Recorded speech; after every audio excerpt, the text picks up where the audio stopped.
Mães que mudaram o mundo. Histórias inspiradoras de mulheres que fizeram a diferença para seus filhos e para o mundo.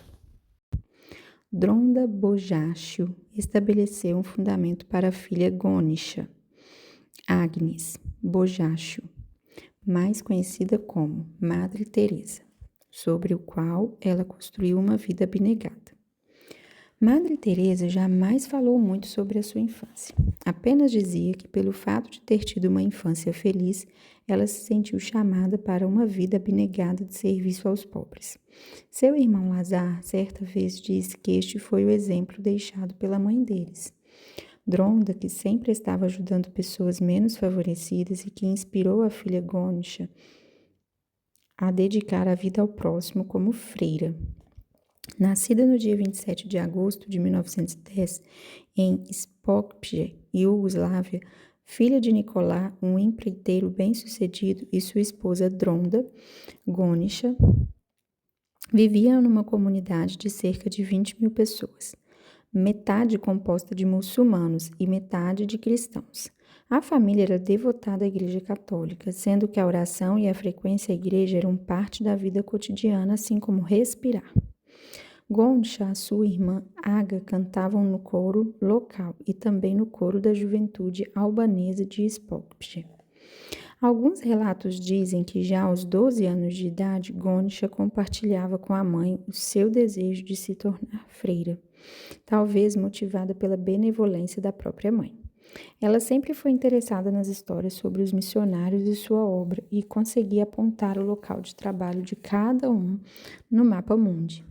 Alguns dizem que somente no fim da adolescência, a mulher que ficaria conhecida como Madre Teresa decidiu obedecer ao seu chamado para a igreja. Qualquer que seja o caso, a família vivia um conforto material até por volta de 1919, quando o pai de Gônica morreu em circunstâncias súbitas e misteriosas. A suspeita é que teria sido envenenado por inimigos políticos. Da noite para o dia, a vida de Dronda e dos 3 filhos mudou. Agora, ela era a única responsável pelo bem-estar de todos, e assim a família se tornou mais unida. Aos 18 anos de idade, Gônica seguiu seu coração e viajou para Dublin, onde se filiou às Irmãs de Loreto, uma ordem missionária e educacional para moças fundada no século XVII. Ela nunca mais veria sua mãe, a mulher que a sustentara com oração e devoção durante toda a sua infância. Um ano depois de ir para Dublin, Gônica foi enviada para Darjeeling, na Índia, como noviça das Irmãs de Loreto. Em 1931, ela fez seus votos finais.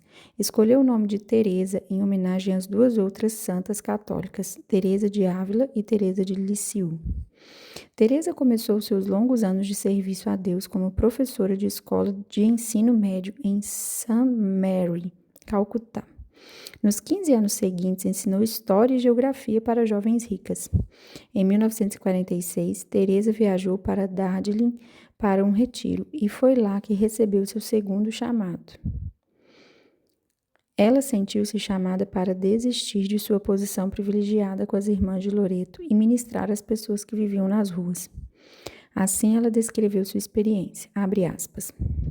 Eu ouvi o chamado para desistir de tudo e seguir a Cristo nas ruas sujas, para servi-lo entre as pessoas mais pobres, entre os pobres. Fecha aspas. Não foi fácil. Precisaria convencer o arcebispo de Calcutá a deixá-la seguir seu coração até as ruas.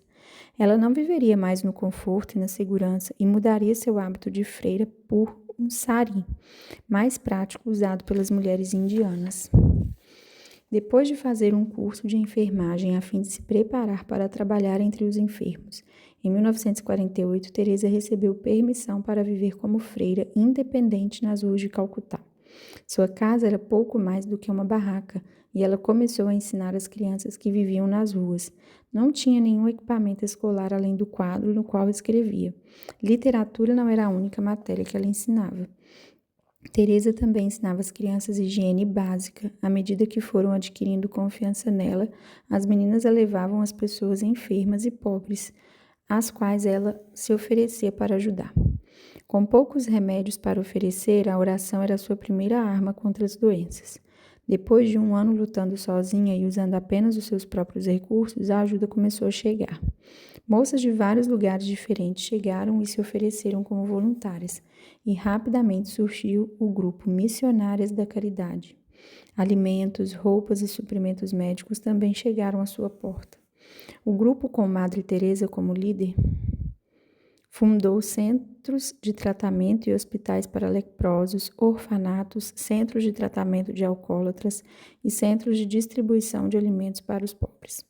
Aqueles que buscavam ajuda recebiam amor e compaixão dados com um sorriso. Madre Teresa muitas vezes disse que ela era um lápis de Deus, um lápis fino e pequeno, com o qual ele escreve o que quer.